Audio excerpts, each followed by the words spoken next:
And so we're going to talk today about congenital hepatic fibrosis from fundamentals to the future. I don't have any relevant financial disclosures, but I am claiming I am a pediatric kidney doctor by training, so not an expert liver doctor like Dr. Fisher, but. Yep, and I do have a couple conflicts. I speak for Albareo and Mirum Pharmaceuticals. They're not subject to this talk, so hopefully that won't be quite of an issue at all. And then I wasn't smart enough to be a kidney doctor, so I ended up doing liver medicine. So we are going to the objectives of the talk today is to review sort of the what, when, and how of polycystic liver disease with really a focus on congenital hepatic fibrosis. We'll talk to you about the genetics, sort of the what is wrong, the prognosis, the if, when will the liver quit question, and then treatment, kind of how might we fix the congenital hepatic fibrosis. So just a real basic overview of the different kinds of liver disease that can happen in folks. We have polycystic liver disease as part of the ADPKD disease diagnosis. Again, that's usually cyst formation and accumulation of cysts in the liver in concert with kidney cysts. This can show up as early as kind of the age 15 to 25, and by age 40, about 94% of folks will have some liver cysts. Congenital hepatic fibrosis, we'll go more into this and what happens, but it's basically a ductal plate malformation that eventually leads to fibrosis and portal hypertension. Generally starts in childhood and occurs in about 45% of those with ARPKD. There are some other genetic conditions for which it can occur in as well, but we won't probably focus too much on that. And then there's autosomal dominant polycystic liver disease, which are liver cysts typically without kidney cysts. So they don't have that ADPKD kidney disease. This happens a little bit later in life, kind of in the 40s to 60s, and is a pretty rare condition in the general population. I think we can go to the next slide. Yep, there we go. And I'm a kind of Harry Potter nerd. And so it's supposed to say, I guess it's not showing up, it's supposed to say silly, it's cilia, not sillier. So really these diseases, all of them stem from a problem with the cilia, which is this little finger-like projection on most cells in the body.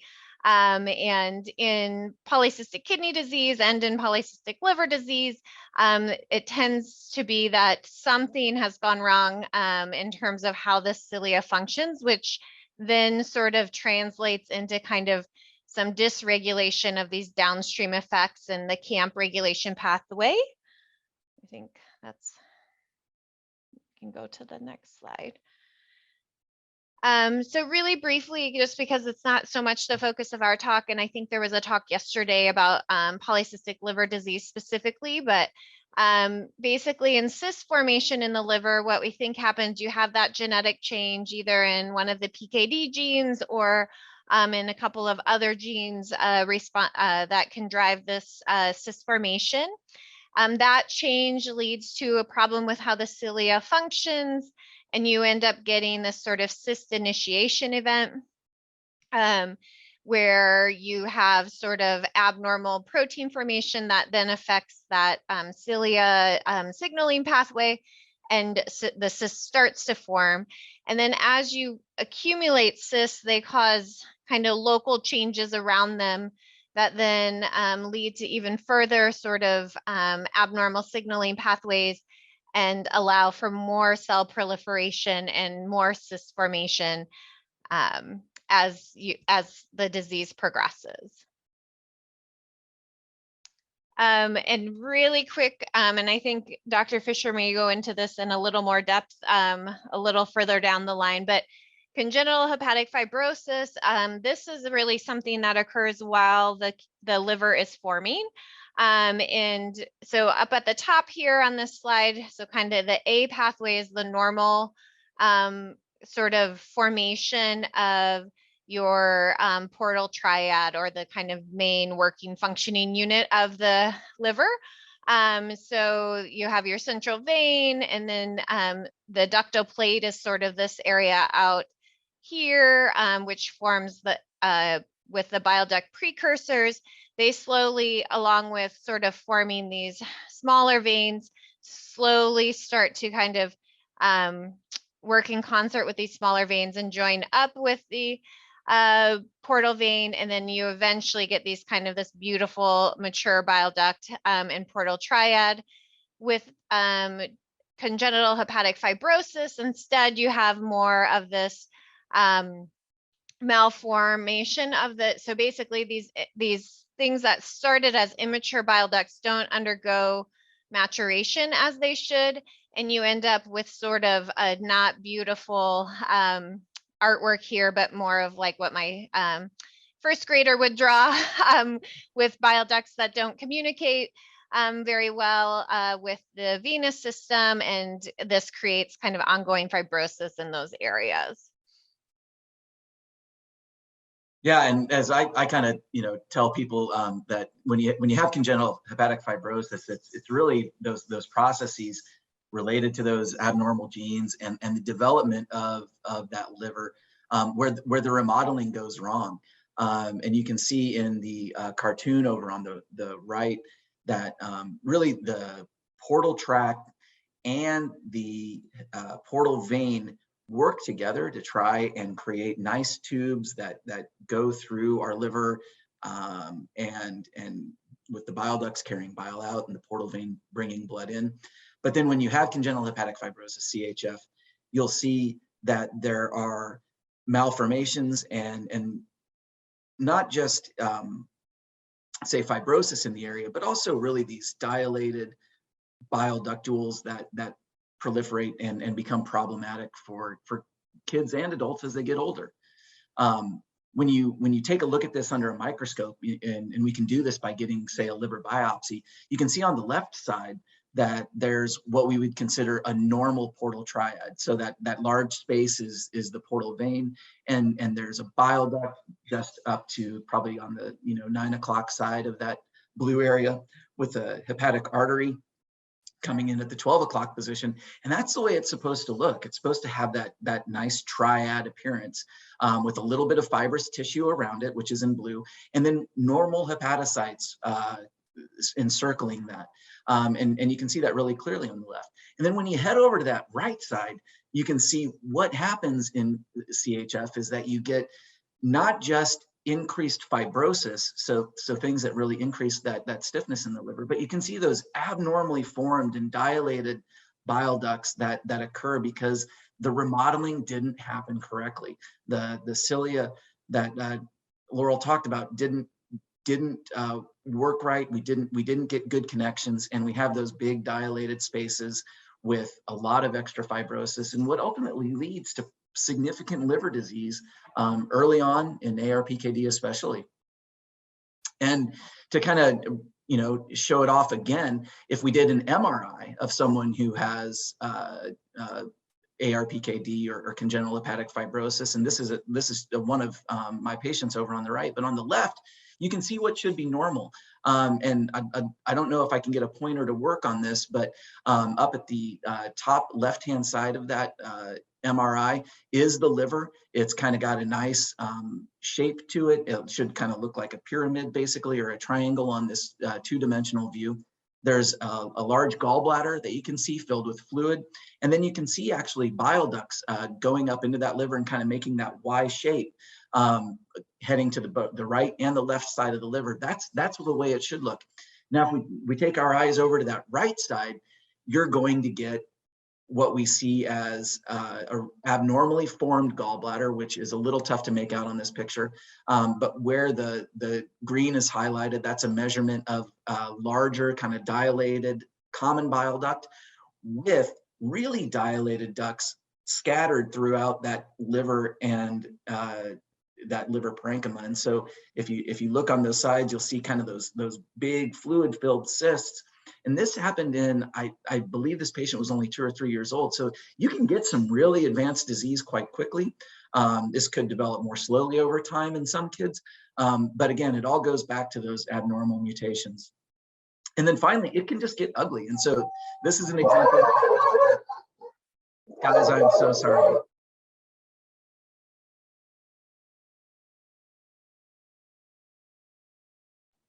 I do have a dog. My apologies for that. Ah, shoot.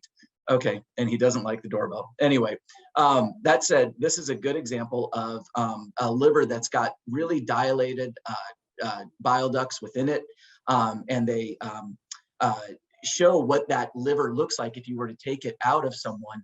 And then there's a picture of a CT scan actually of that same liver on the left-hand side with those dilated areas throughout that liver.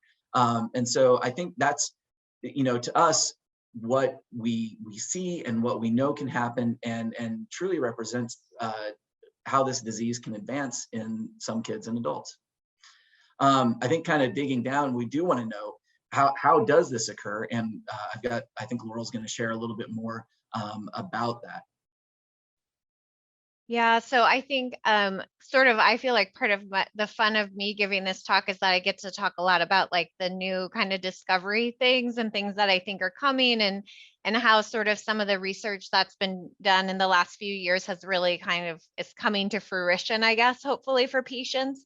But defining the what, so this is where genetics is really important, and often had been historically kind of overlooked in ADPKD especially, and also to some extent in ARPKD, I think.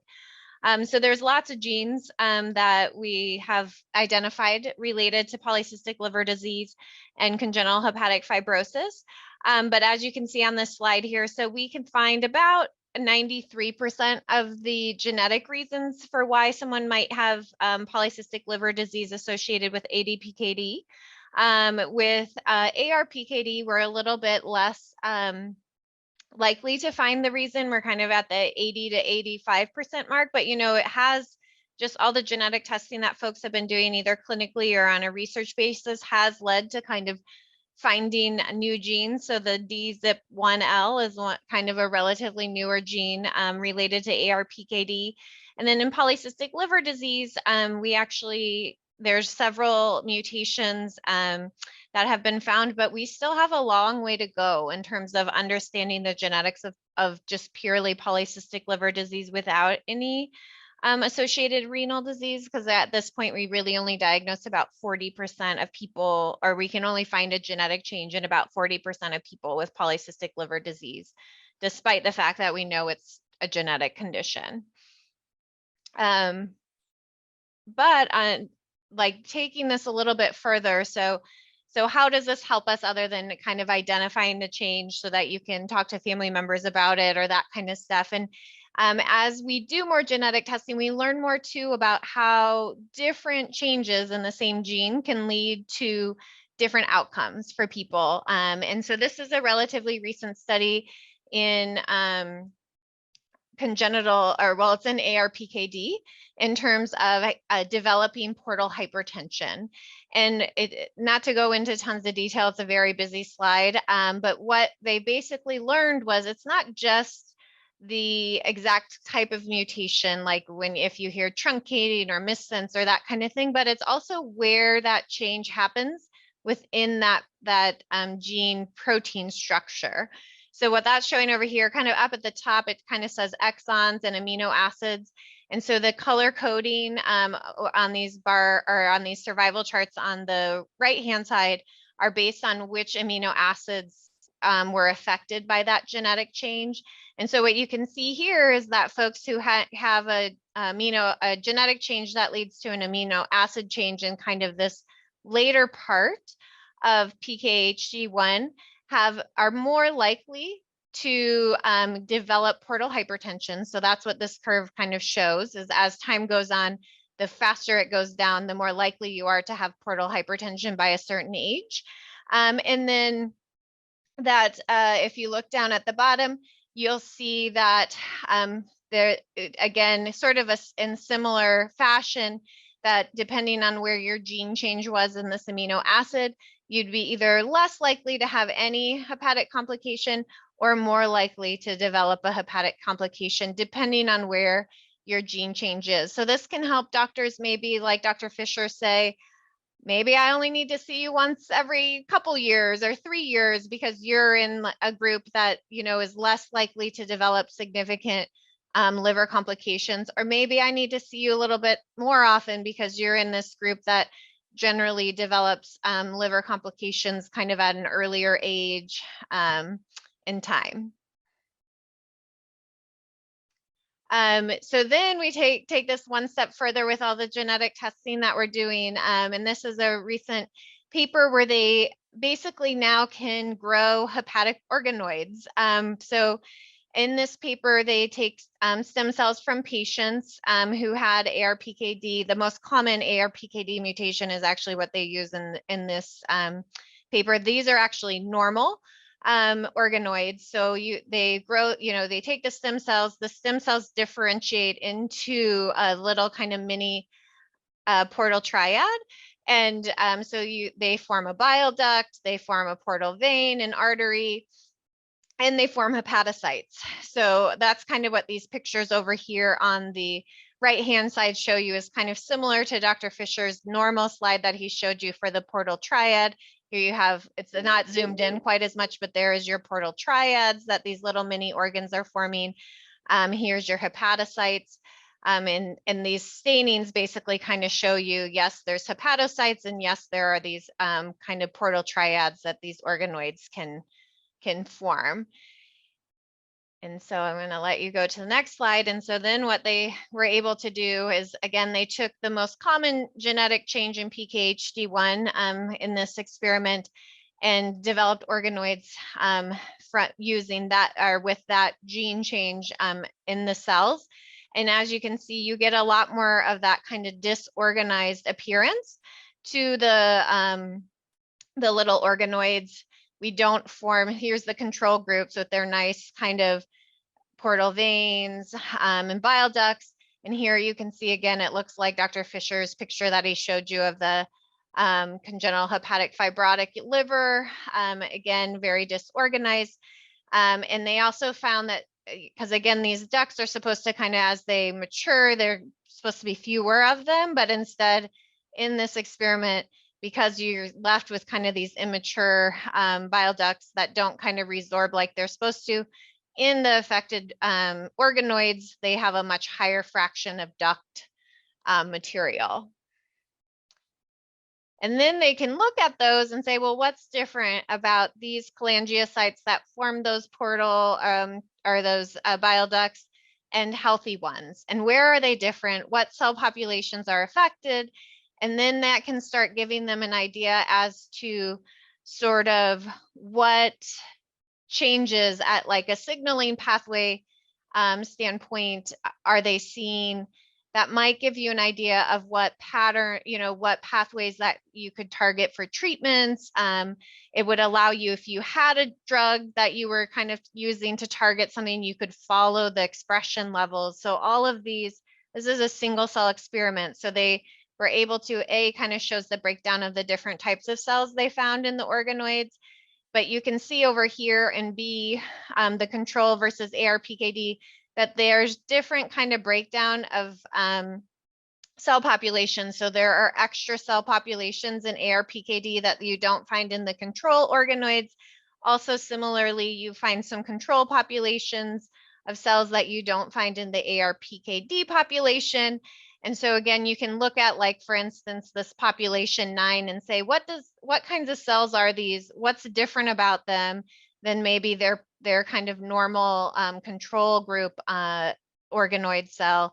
And then that allows you to start kind of looking at differences and gives you an idea of, at a kind of very molecular level, sort of what is different about them, what is causing this disease to kind of move forward or progress. So.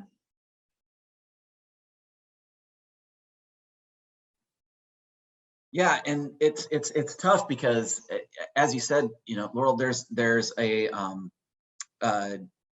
important movement that we're now experiencing, where we're getting this information and learning about these pathways, but we still really don't have a true therapy to improve the liver in these kids.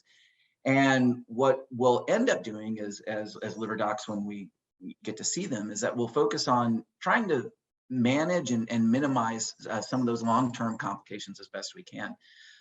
We do this with, multi-pronged approach. One is making sure that we give kids with ARPKD or other forms of congenital hepatic fibrosis immunizations, including ones against hepatitis A and B, and really recommending the full gamut, even things like HPV, to make sure that we are doing everything we can, not only to prevent liver disease, but to prevent potential cancers in the future and things that would otherwise complicate someone who's already got enough complications to deal with.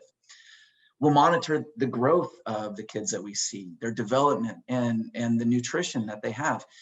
We'll want to focus on vitamin supplementation. We know that when you do have advancing liver disease, it can sometimes be tough to absorb nutrients well. So you may need more calories, or you may need things like fat-soluble vitamins, vitamin A and D and E and K, to help you reach your potential.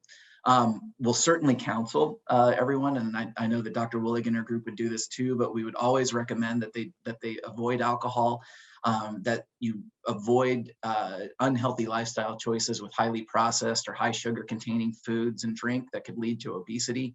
And we'll recommend that they don't use non-steroidal anti-inflammatories like ibuprofen, because everyone thinks, oh, hey, and this probably isn't as big a deal for someone, say, that's been dealing with kidney issues anyway, because we know that that's where a lot of those get metabolized. But sometimes people will say, well, my liver's got in really rough shape and I don't want to do anything to hurt it, so I'm not going to use Tylenol.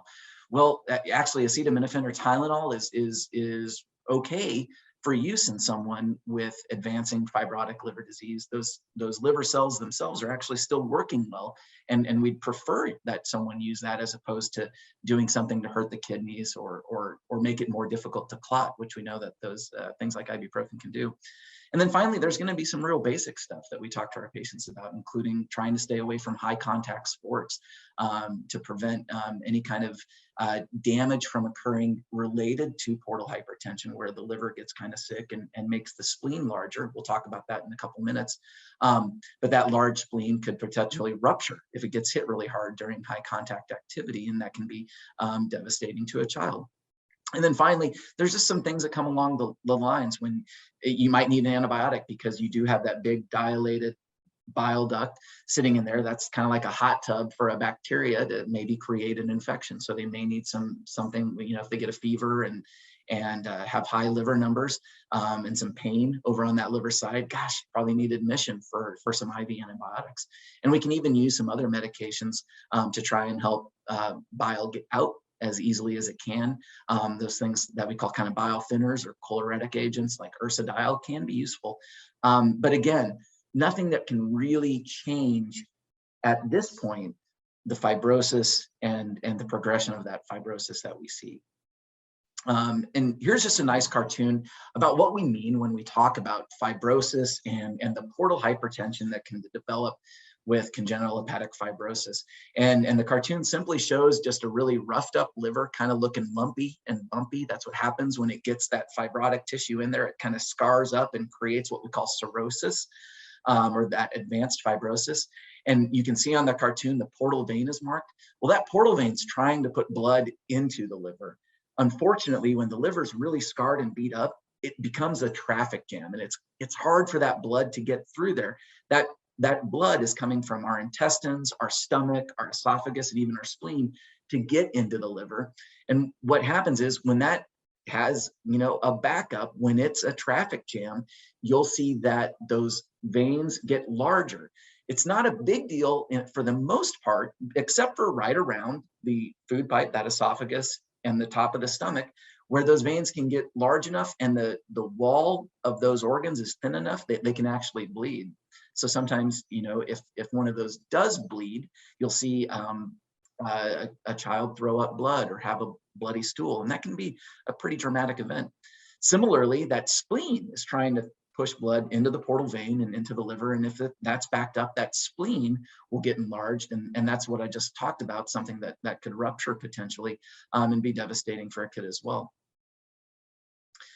Ryan, we have one question that I think is probably more that you than me can answer. Have you seen people with ARPKD, congenital hepatic fibrosis, who have developed a focal nodular hyperplasia type of liver nodule? Is there anything known yet related to which people with CHF end up developing an FNH kind of liver nodule? Yeah, I don't know of, say, a scientific association between what we would call focal nodular hyperplasia, which is a really specific type of liver nodule, versus those who are getting what we would call the nodules of advanced fibrosis or cirrhosis. We do know that about 1 to 2% of the population can develop a focal nodular hyperplasia, regardless of if they have disease or not uh, complicating their liver. And we'll see them in kids without any known background of any kind of fibrotic disease. My thought, not having done a lot of research into that particular question, would be that it's certainly possible to develop focal nodular hyperplasia when you have ARPKD. Whether it's more common in that setting, I don't know that for certain. I know that I haven't necessarily seen it. The good thing is that for the most part, if someone does develop focal nodular hyperplasia, as opposed to the nodularity of cirrhosis and advanced fibrosis, focal nodular hyperplasia is fairly benign, meaning that it won't really transform into anything more. And as long as it doesn't get too big, staying underneath 5 or 6 centimeters, or really 2 or 3 inches in diameter, there's not much that you do to worry about it. And in fact, if we have one and we see that it's relatively stable in size, we don't typically follow those up. But I would, you definitely piqued my curiosity with the question, and it's probably something that I'll just take a quick look at in the near future here to see if there's truly some kind of association. I don't think there is, and I don't know that I would worry too much about relatively small focal nodular hyperplasia. We can certainly see kids get really large ones, and that becomes a little bit of a different story. And at the end here, I'm certain that we can get some time to talk more about that too. Laura, I think this is your slide. Yeah, so we kind of talked a little bit about the what. So what causes the liver disease? But then it's sort of the next question is kind of identifying, because it's not everybody who has liver disease associated with their ARPKD. Is sort of like saying who is going to have liver failure or liver issues, and when might they happen, right? That's always a question for folks, and also a question that Ryan and I have to talk a lot about, because if we have a kid who needs a kidney transplant and the liver is not very healthy, do we do the liver transplant? All of those questions kind of come into play. So 70% of people with ARPKD do have some portal hypertension. And 61% in like bigger studies have had progression of that portal hypertension. But still 70 to 80% of patients have a functioning liver at age 50. So it's a pretty still small group who end up needing a liver transplant, prior to age 50. There doesn't seem to be a sex difference. So kind of male, females are equally at risk for needing a liver transplant. And it doesn't necessarily seem to be related to the type of genetic mutation when you look at, again, that's a little different than that first slide. What they're talking about here is like, do you have a mutation that would cause the protein to not form at all, or just change one little part of that protein? That's what they're talking about here. And so maybe we've been looking at this question a little bit wrong based on the other study, and like maybe what we need to be focusing on is where in the gene is the problem, not the type of change that is happening. And it does not seem those with bad liver failure do not necessarily have worse kidney disease or vice versa. So it's not necessarily related to the how bad their kidney disease are. About 13% of folks will need a liver transplant, but you can see here the age in that study was pretty wide, from 9 years old to 59. So we still have a ways to go on this kind of prognostic part of things. Yeah, and so I think that's, it becomes important. How do we predict who might progress to that more severe form of liver disease? And so just to kind of, again, in an area that's becoming a big focus is, again, because people want those questions. We want to be able to answer those questions for patients, and that's what patients want us to be able to help them with too. is this big push to identify biomarkers, things that we can use to predict who is going to have a problem, and hopefully sort of identify those who are progressing faster than others, so that it's not a surprise or a shock to someone if this is happening. And again, then also will help us with that. If you need a kidney transplant, should we go for the liver transplant too or not, sort of questions. So this is actually just an example of how research is helping us answer these questions as well. So this is MRE, which is like an MRI with elastography. So, and Ryan can probably talk more about elastography in general, but basically this MRI device has been around for over a decade. They've used it for a long time in other diseases that cause hepatic fibrosis. So not so much ARPKD and congenital hepatic fibrosis, but other diseases. It's relatively non-invasive. The only issue is in little kids, they would need to probably be sedated, because just like for any other MRI, you kind of have to hold still when you do it. It basically, you put this little pad thing, that's what this passive driver is, on the belly. You can kind of see that here on this mannequin guy. And then there's a active driver. This generates these acoustic waves that generate kind of, movement in the liver. And then based on that sort of movement, or how stiff the tissue is that it's those sound waves are kind of moving through, they get this readout of the different areas that are, stiffer or less stiff based on the different coloring patterns. And then that lets folks kind of tell where there might be more fibrosis or scarring. I think you can see that a little more on the next slide. So they did this in a very small group of folks who had ARPKD. So you can see up here at the top. And there was a difference in, they were able to tell, there was a difference in the stiffness based on this. So here, and see up in the top left, you see lots of purple, right? And then over next to that healthy control group, you see an ARPKD without portal hypertension. So again, a lot of kind of purple and blue, not a lot of red and yellow. And then down below, you can see a patient who had more portal hypertension. And then up above in A and B, you can see they were able to tell a difference in stiffness between the control group and those with ARPKD overall. And then if you look, you can see actually sort of what seems like a progression of stiffness between healthy controls, those without portal hypertension, but who probably have some kind of mild, possibly mild disease that's kind of undetectable currently with what they use in clinic. And then the folks who had the more severe portal hypertension had a much more stiff sort of reading on their MRE. There hasn't been any longitudinal studies where they actually follow patients, this is how you look in 2022 and this is how you look in 2025, but it has some potential to maybe start telling Dr. Fisher, hey, this liver is getting more fibrotic, this liver is getting more disease versus this isn't. And then other biomarkers, this is sort of my thing. So I've been doing some cell-free work in kidney disease, but this is for liver disease. This is not in congenital hepatic fibrosis, but I think it's certainly something that we can use. So cell-free DNA is something easily accessed from the blood. And in fact, we know especially that liver is actually one of the primary cell types besides blood cells where this cell-free DNA comes from. So it makes it kind of a nice potential marker for studying liver disease in a non-invasive way without a biopsy or that kind of thing.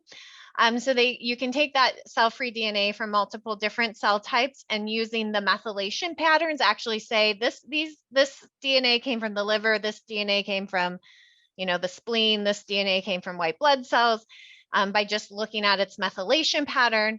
And then you can take that a step farther and look at the methylation patterns to sort of start predicting maybe the disease progression. So what you can see in the slide, so this was in PSC, which is primary sclerosing cholangitis. I think I said that right. And so you can see sort of that they found difference in the methylation patterns and the amount of certain genes that are particularly involved in this disease process. So they kind of focused on these ones primarily, and that they could tell the difference between a healthy person and a person who had this disease.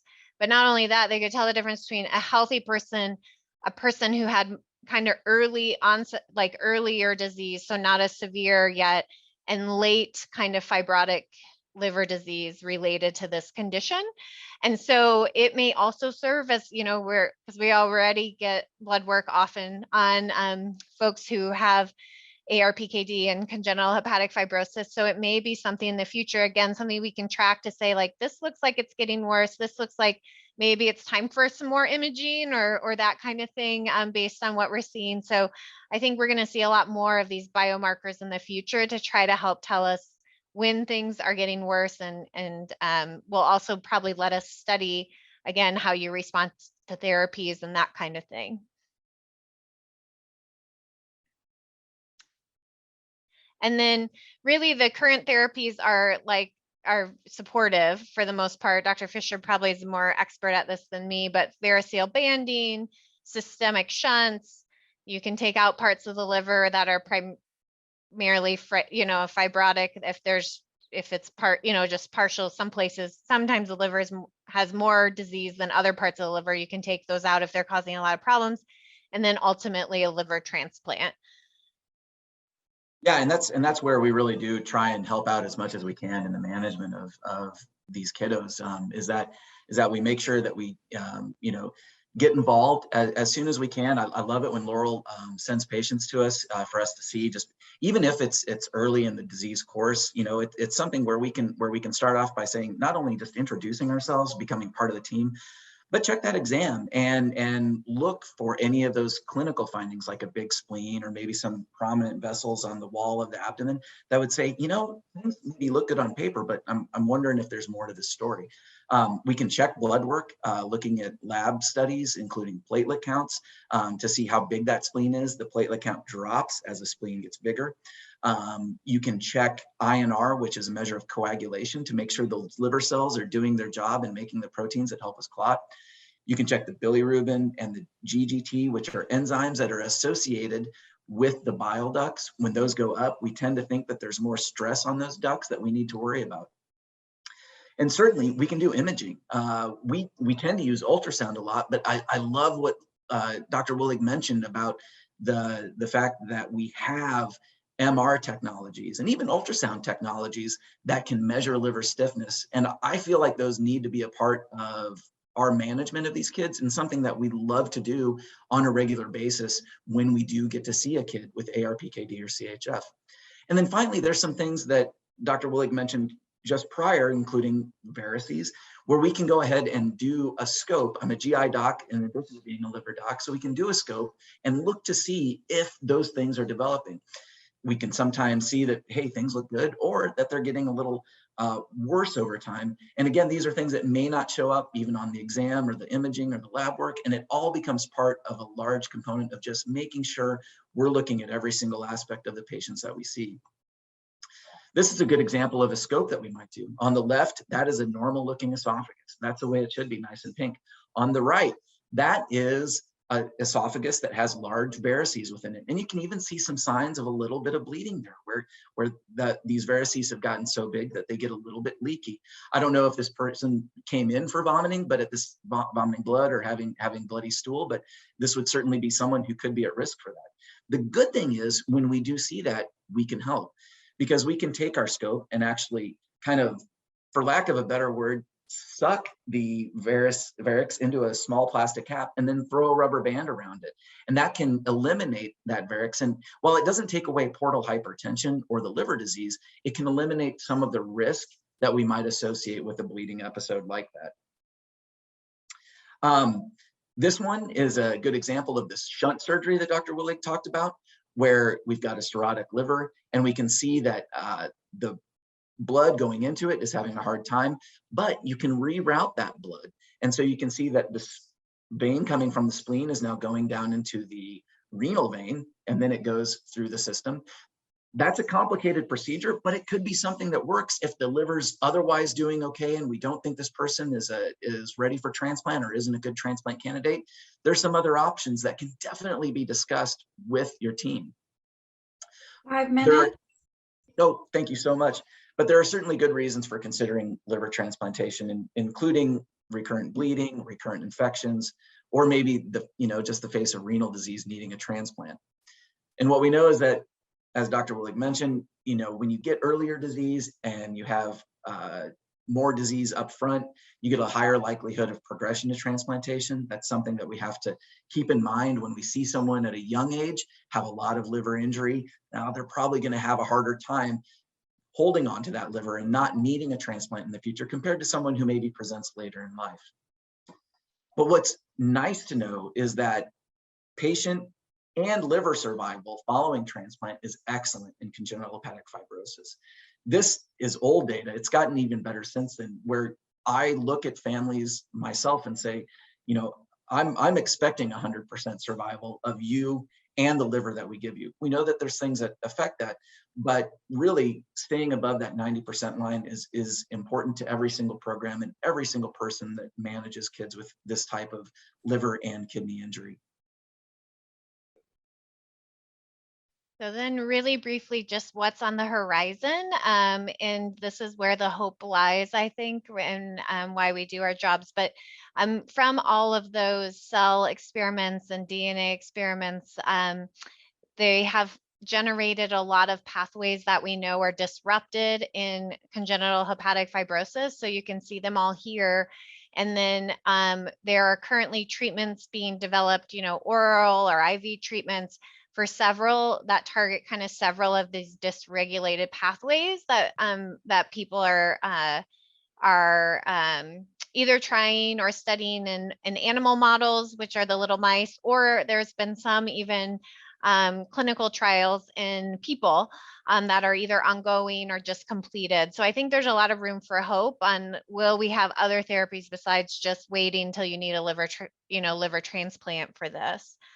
And then really kind of the most multi-pronged approach. I don't know, Ryan, if you can play this YouTube, but this is where I think we're going to end up. But this was amazing and recent work, I think in just the last year or so, where they're actually able to take those little organoid type, that science, and implant it into bile ducts in this was done in liver transplants that maybe they were trying to repair for some reason or just studying, and we're able to actually grow bile ducts, healthy, normal bile ducts in a diseased liver. And I think, at some point that might be what we're talking about is more cell therapy in the unhealthy livers. And it doesn't look like it's going to work maybe with, sorry, it worked in my presentation, but I would encourage you, I think it was in Columbia that they did this, or at Columbia, but I can put it up in the chat. But basically we can grow healthy bile ducts now with the work we've been doing, and they've done it and actually been able to do it in human liver transplants. And so maybe coming for other folks as well. I'm sorry, I can't get that to pull up. I didn't practice that before the presentation. That's there. okay. It looks like when I switched it over, it didn't work. So my bad. That's okay. So really that's, I think, wraps up what we have to talk about. But really this is why we do our work. Hope is the thing that with feathers that perches in the soul and sings the tune without the words and never stops at all. And I think that's really where we are with PKD, both kidney and liver, and just in medicine in general. And if we have like 1 minute for questions, or people can just, and you're welcome to just, instead of writing them in the chat, just say them out loud.